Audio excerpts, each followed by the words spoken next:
And welcome to the Prescribing Prosperity podcast with your hosts, John and Alex Soutsos. Gentlemen, good. It's great to see you both. How are you? Likewise, Bill. I'm doing well. Thank you very much. Very good. Alex? Great to see you, Bill. How you been? I've been good. We're going to do something different with this podcast because a lot of the podcasts and a lot of the episodes, if you're regular listeners, we've got John and Alex bring on really interesting guests. We talk about things you can do with money. We can talk about how to enjoy your money. But today we're going to stop for a second and celebrate something.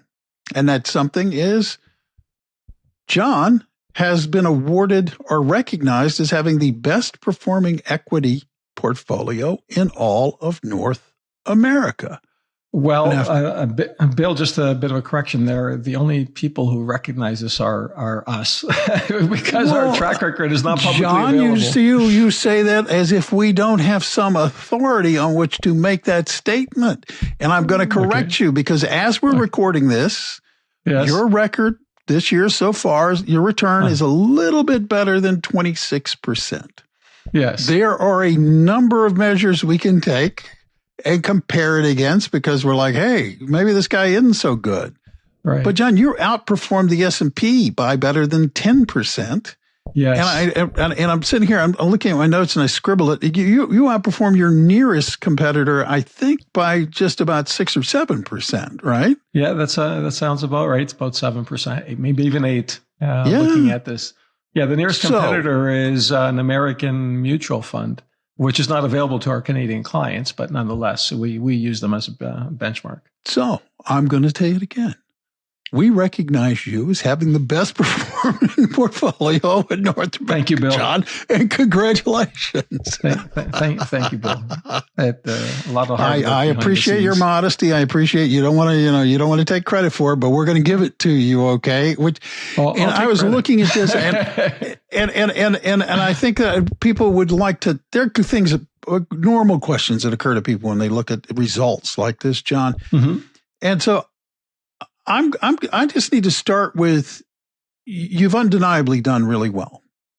And we all know past performance is no guarantee of future performance and all of that other stuff that lawyers like to say here. But when you began building this portfolio, when you're looking and managing your clients' money, what is your approach to investing? What has led you to construct portfolios that do this well? The first thing is to recognize that all investors require growth. Now, our clientele tends to skew to the older side, and many people who are beyond age 60 believe that they've arrived. They don't really need any more growth and that they're all set. But let's take a look at inflation the last 5 years. It's averaged 4.6% per year. No one was expecting that 5 years ago. And so when you arrive in retirement, you no longer are earning a paycheck. And whatever you've accumulated to that point has to last you the balance of your life, which could be 30 years. It becomes scary when the cost of living increases at that pace and you don't know how it's going to change.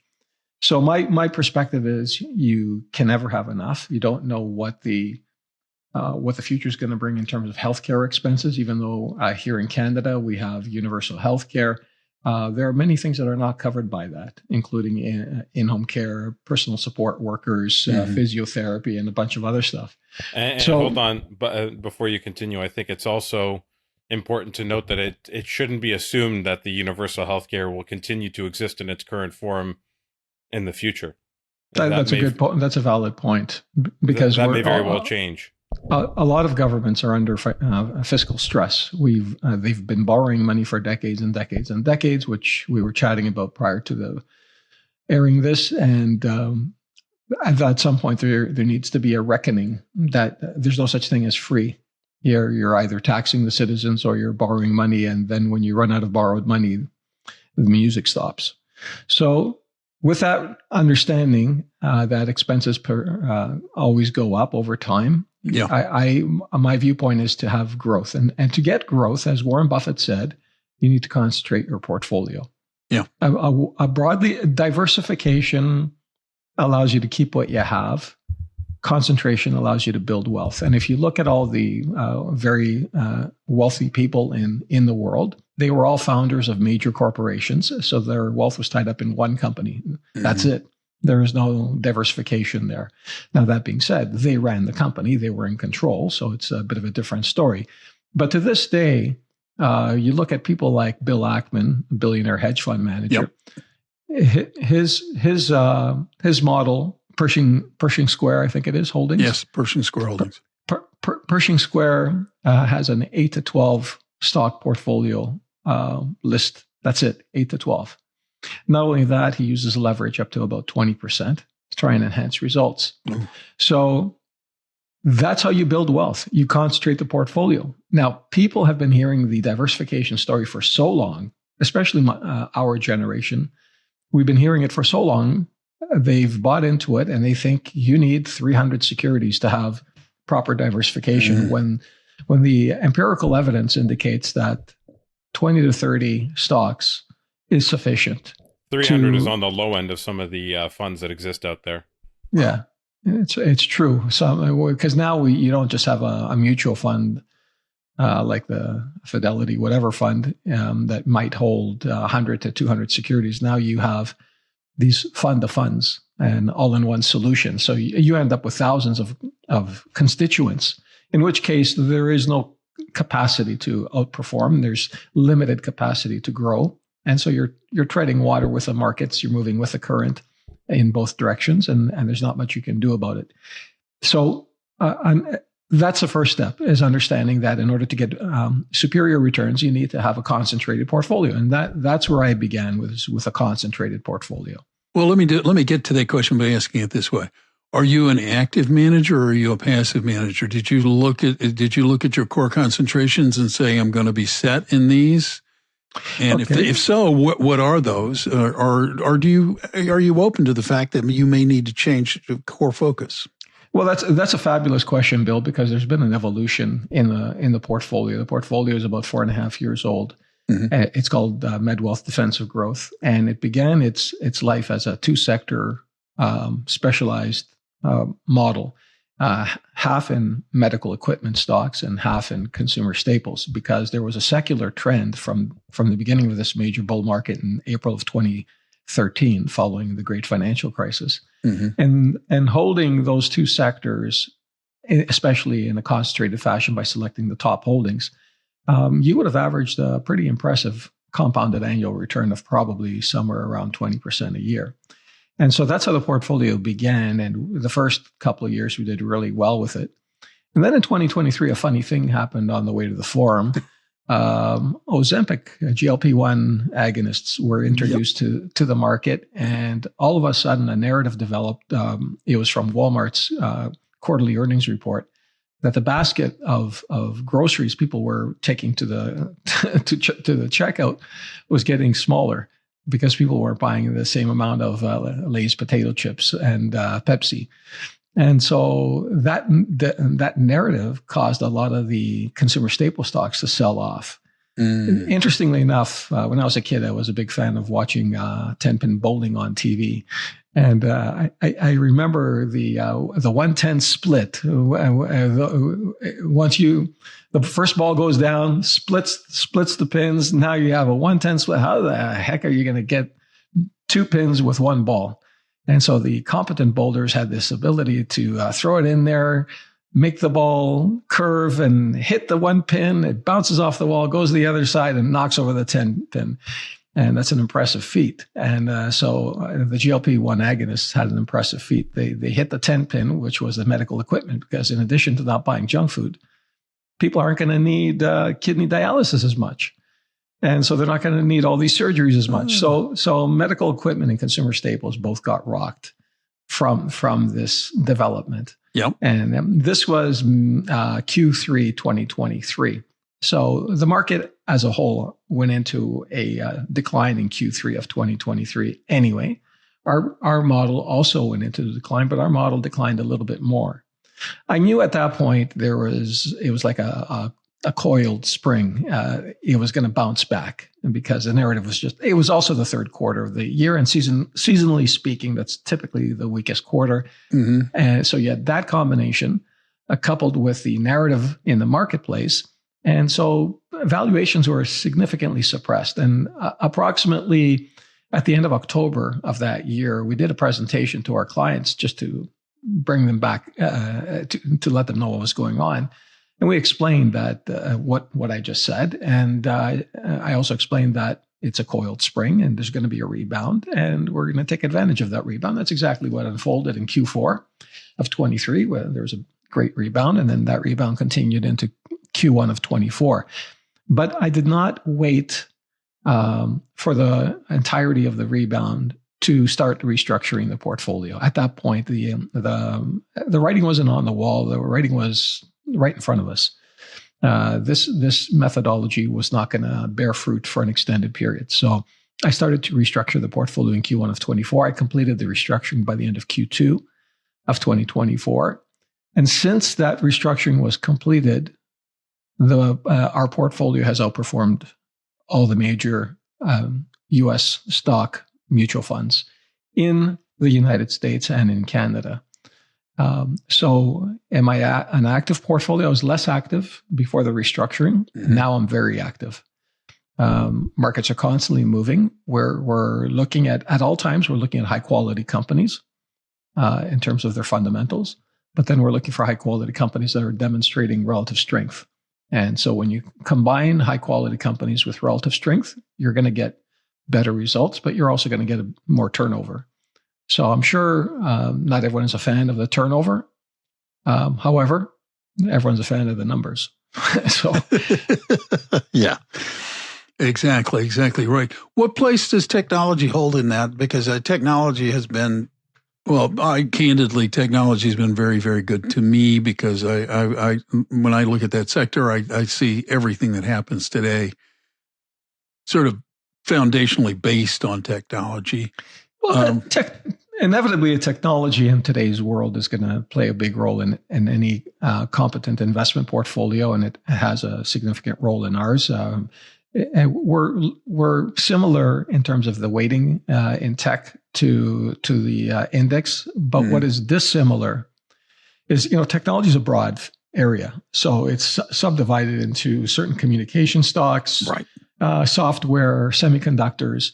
And so the mixture between those three, along with exposure to industrials, and there's some industrial companies that support technology, right? And you have utilities that support technology. No, totally, yes. Yeah. So yes, technology is the driving force. It's the way we structure the portfolio that's different. So we're not focused exclusively on the Magnificent Seven, and for those people who are not familiar with the terminology, that's Apple, Microsoft, NVIDIA, and Google, and Tesla.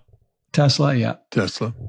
And there's Broadcom is also an honorary member, so maybe the Mag 8. So yes, we have exposure to some of those companies. I missed Meta. We have exposure to some of those companies. We don't have exposure to all of them, and our exposure is significantly different than their relative weighting in the index.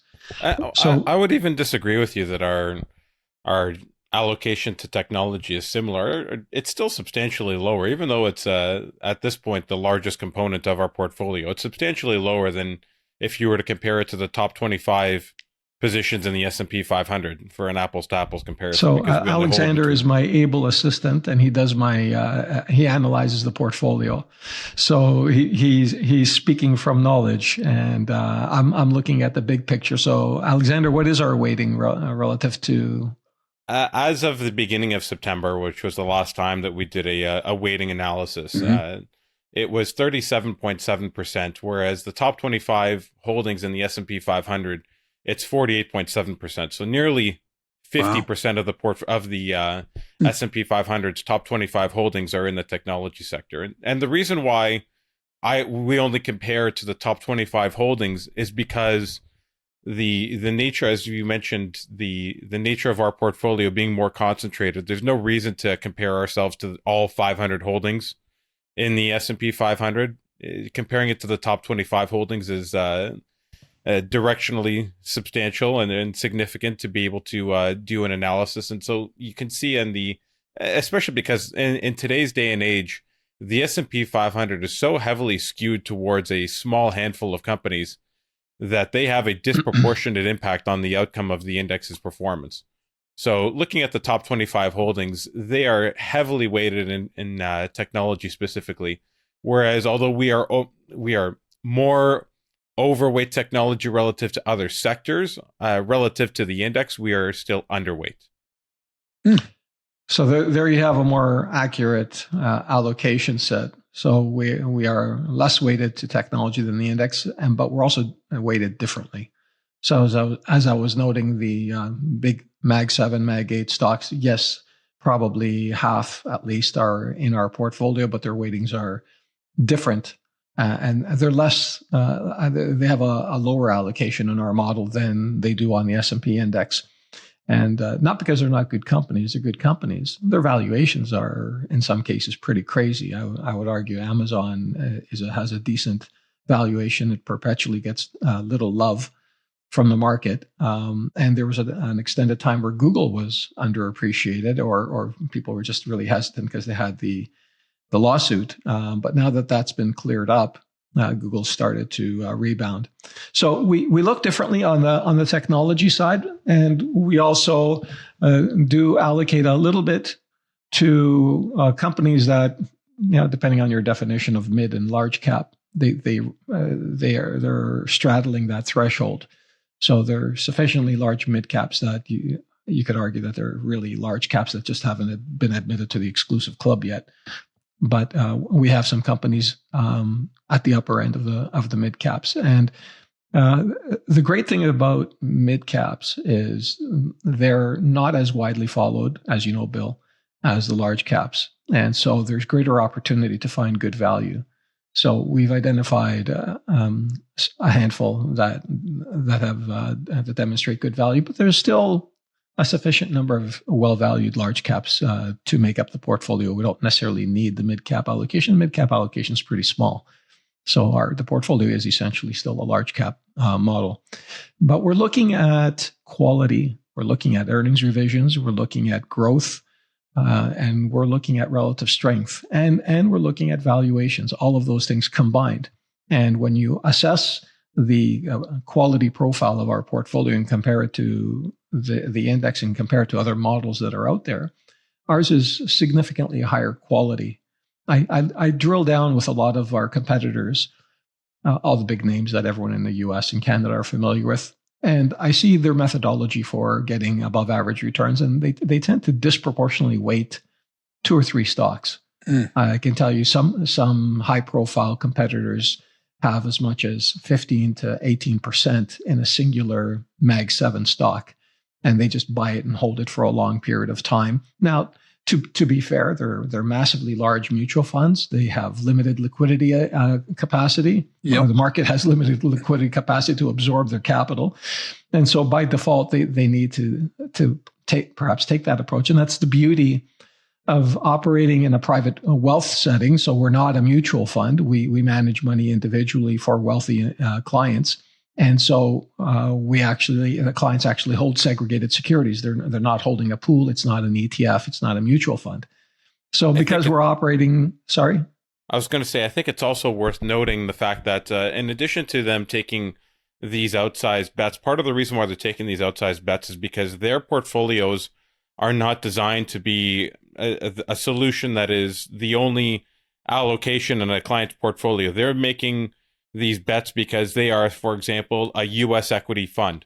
And so they are intended to be used as a component of somebody's portfolio, not necessarily the entirety of their portfolio. And so they don't need or have the same, they don't have the same requirement to be as nimble as we are. They choose not to be as nimble because they're okay with just saying, we're going to ride this company, whichever company it happens to be in the Mag 7, and ride them up and down, because over time they're going to do well, because they know that clients are going to move in and out in terms of their allocation to their fund based on the current market situation. They don't need to change their allocation because they have a mandate that they're managing to. Our mandate is to try and be an all-in-one, an all-seasons portfolio, so that when the market turns against us, we can be more nimble and tilt our allocation accordingly to be more defensive if the market conditions warrant. That's an excellent and valuable point that Alexander has made. So if you look at the tariff panic of April, the top performing U.S. Mutual fund over the preceding decade had a decline into that panic of roughly 22% from the start of the year, whereas our decline was roughly half of that, if not less than half of that. So our portfolio is designed to have 100% of a client's money. Whereas, as Alexander pointed out, these mutual funds oftentimes represent a component of a portion of. So ours is, give us all your money. We're going to invest it and try and make hay when the sun is shining. And when the sun is not shining, we're going to pull out the umbrella and protect you. And so the portfolio tries to mitigate risk when risk presents itself.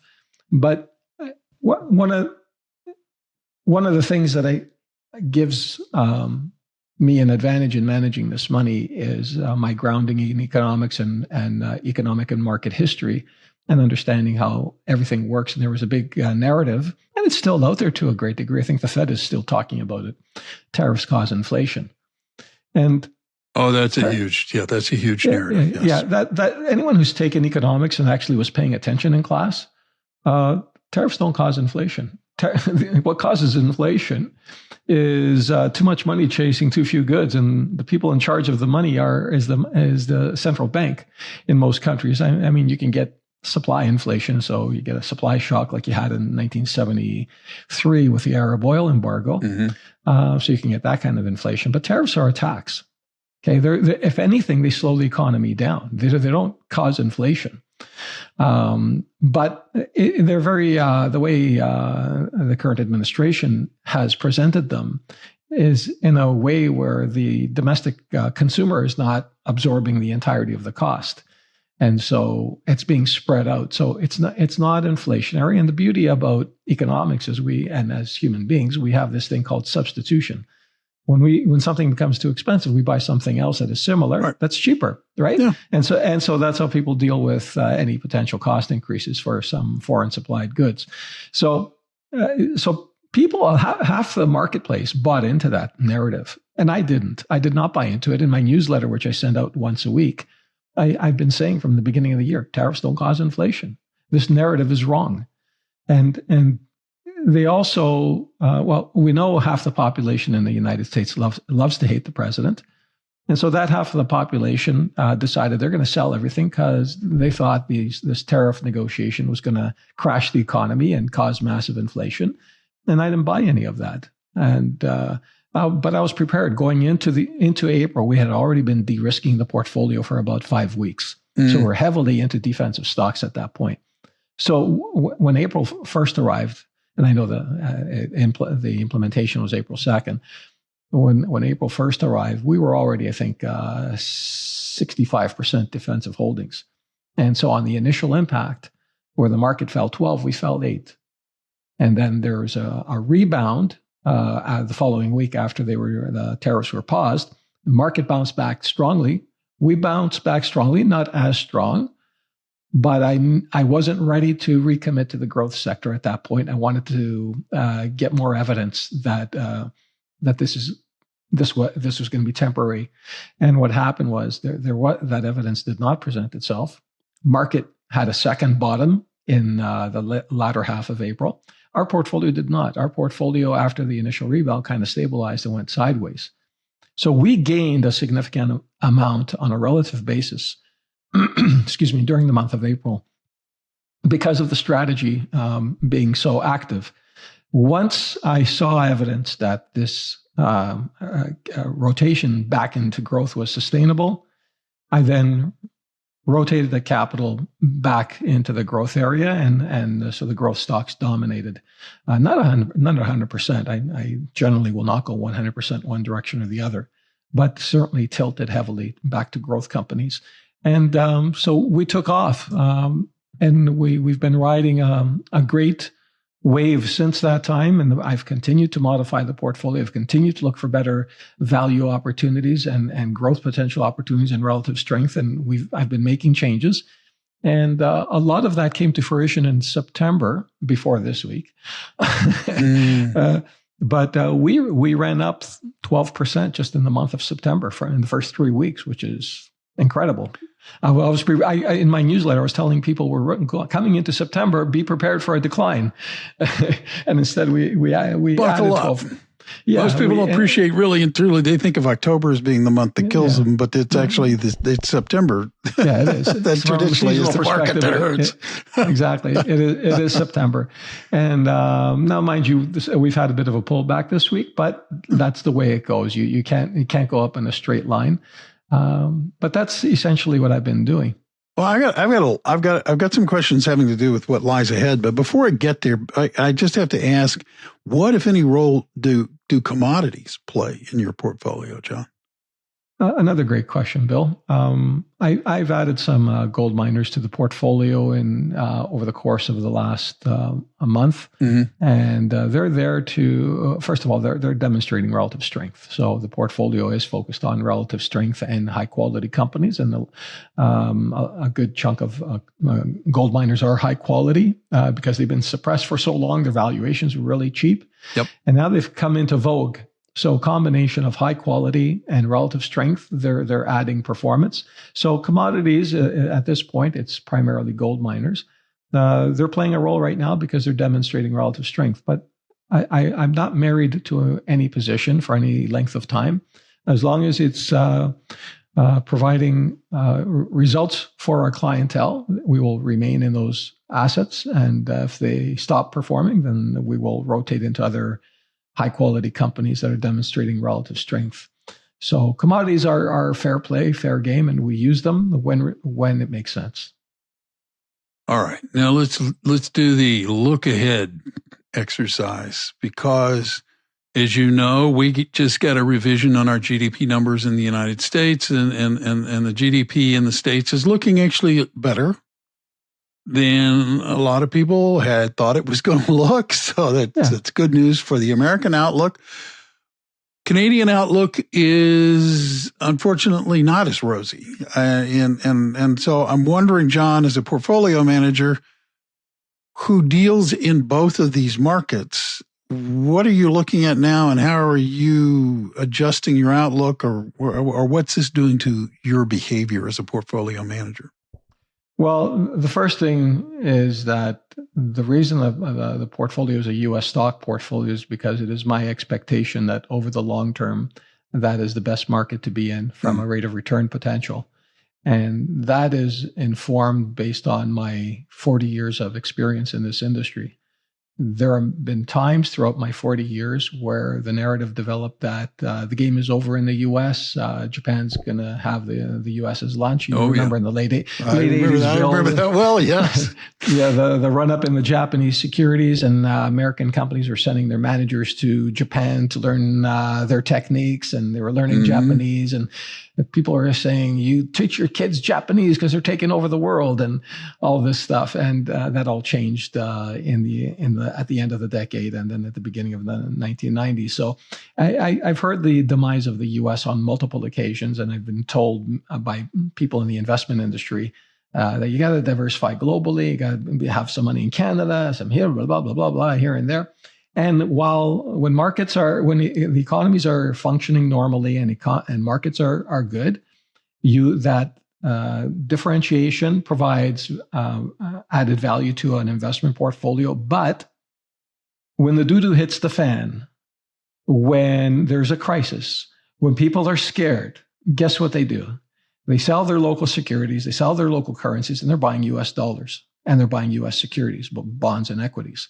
And so all correlations go to 1 in an economic crisis. And so what I've seen over the course of my lifetime is being invested in the US market has provided the best net results over a full 1 or 2 market cycles. And so looking at the future, as best as you can look at the future, we can't see the future, obviously, but just extrapolating trends, let's put it that way. Okay. Extrapolating trends, I believe the U.S. is still it's the largest, most liquid market in the world, the most diverse, the most technologically advanced, the most innovative. You can't say that about France. Can't say that about the UK or Germany. I mean, maybe some people could say it about Germany, but Germany has been really sliding back in the last decade. Yep. And I think the President Trump articulated clearly at the United Nations this week why Europe is having all these issues, and the people who live in Europe know why they're having these issues, and they're trying to convince their politicians or replace their politicians so they can follow the strategy being employed in the U.S. But here in Canada, we're like Europe. We're following the same agenda. We're climate fanaticism, and I'm not here to say I'm a scientist. I know everything about the climate, but there is no existential threat. I've been hearing this the entirety of my lifetime. I remember as a kid, we did a project on the coming ice age. And now you missed that? You didn't have an ice age?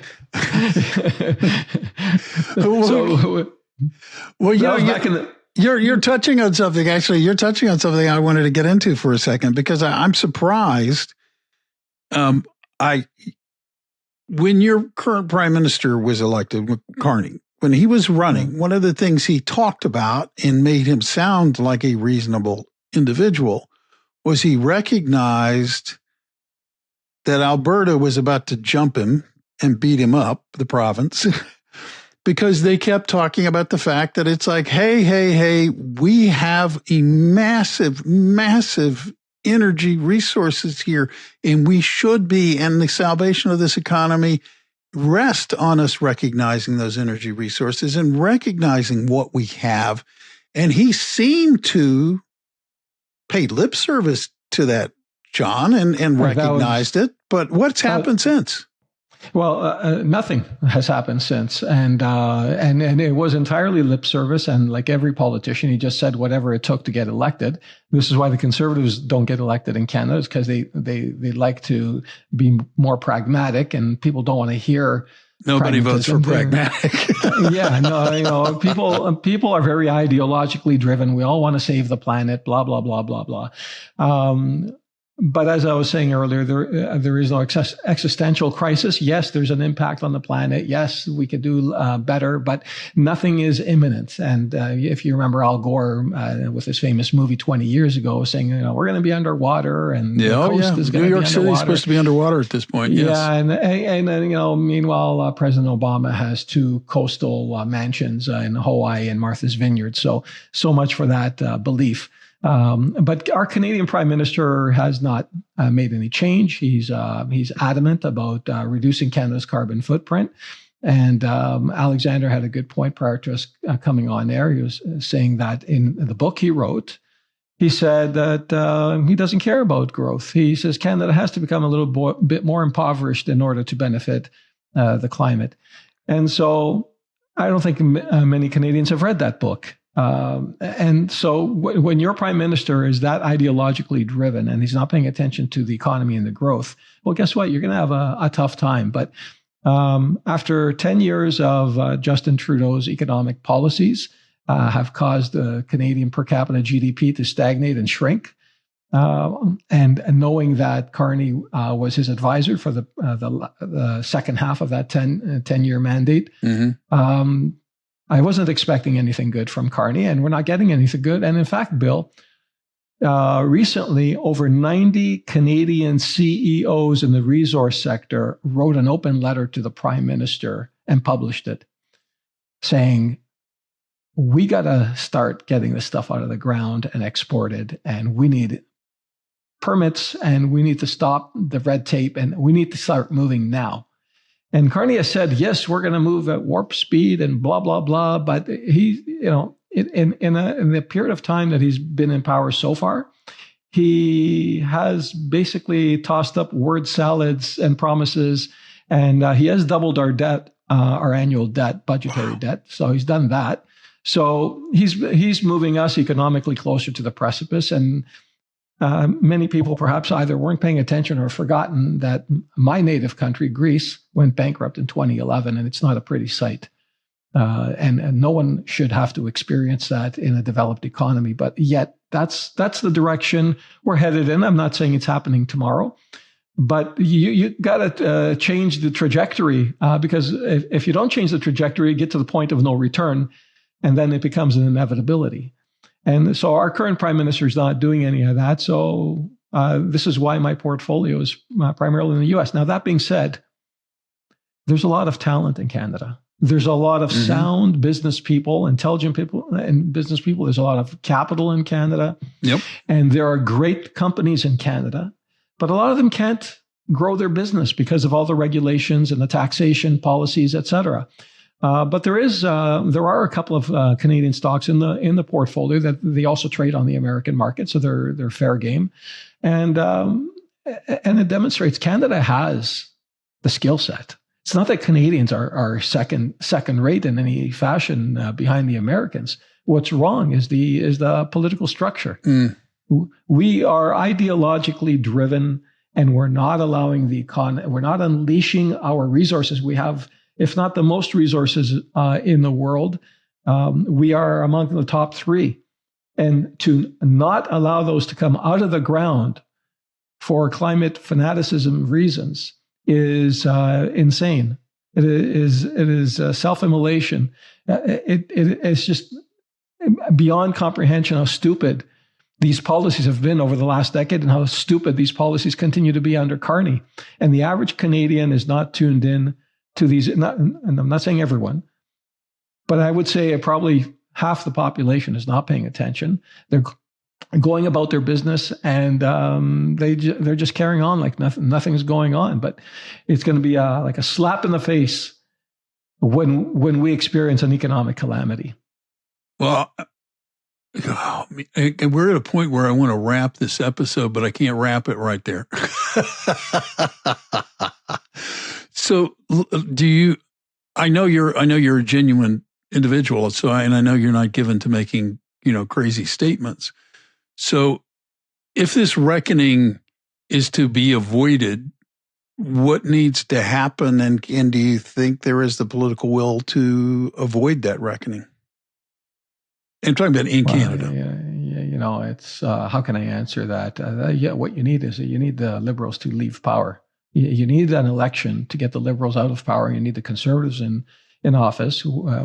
But you just had a chance to do that. All due respect to all of my friends up north, you just had a chance to do that, and you didn't. I know, but and the reason why Canadians voted the Liberals back in is because I think inherently most people are middle of the road, politically speaking, and Liberal Party historically has been a middle of the road party. Now, in the last 10 years, they've gone far left, just like the Democrats in the U.S. They've gone hard left. Yep. And most Canadians haven't really realized that. They haven't really recognized that's what's been going on. And so they're clinging to this hope that the Liberals are the moderate, middle of the road party, and that the only thing wrong with them was their leader, Trudeau, who was, let's not get into unintelligent. What he was, but unintelligent is the nicest thing the nicest adjective we can use. By the way, speaking of unintelligent, and you mentioned word salads earlier, did you see who's doing a speaking tour right now? Yeah, let's not deviate. Let's not deviate. So we're running out of time. So Trudeau had become so arrogant that even his supporters got tired of him, and so they just wanted him out. They didn't necessarily want a conservative. They just wanted Trudeau out. And when Carney came along, and he's very statesman-like in terms of his appearance and the way he speaks, and people thought, oh, thank goodness, now we have someone who's intelligent and can lead this party, without thinking, what is this guy really all about? And so Canadians didn't know what he was really all about. No, he's all about the globalist, elitist, open borders and ideologically driven toward climate fanaticism. And so things have not changed. And I think Canadians now are starting to get frustrated with that. They're starting to see it. The question is, what's it going to take for an election to be called sooner rather than later? Because it is a minority parliament. Yeah. Okay. So you need some of the other parties to vote against them, to bring them down.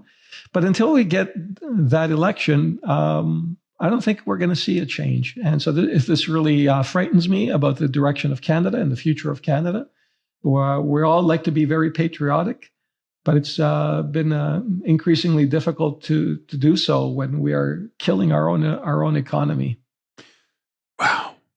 Well, I am going to end it on that note. And I want to encourage people who are listening to this podcast, if you have questions, reach out to John and Alex and ask them about their portfolio and ask them what they could do for you, because I think this is a conversation you wouldn't regret. And to that end, guys, what is the best way for anybody who would like to touch base with you, get a hold of you?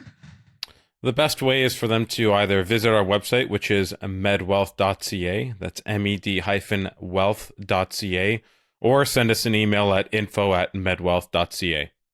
Beautiful. The other thing you can do really quickly is just reach out and hit follow. Become a subscriber. Then you will never ever miss another episode of this podcast. I would also encourage you that if this is the first podcast you've listened to by John and Alex, go back. There's a whole library of podcasts for you to listen to, including future ones.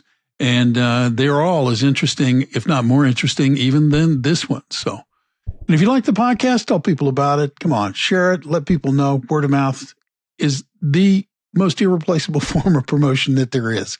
And we would thank you for doing that.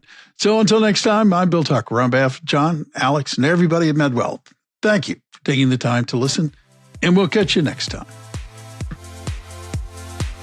Thank you for listening to Prescribing Prosperity.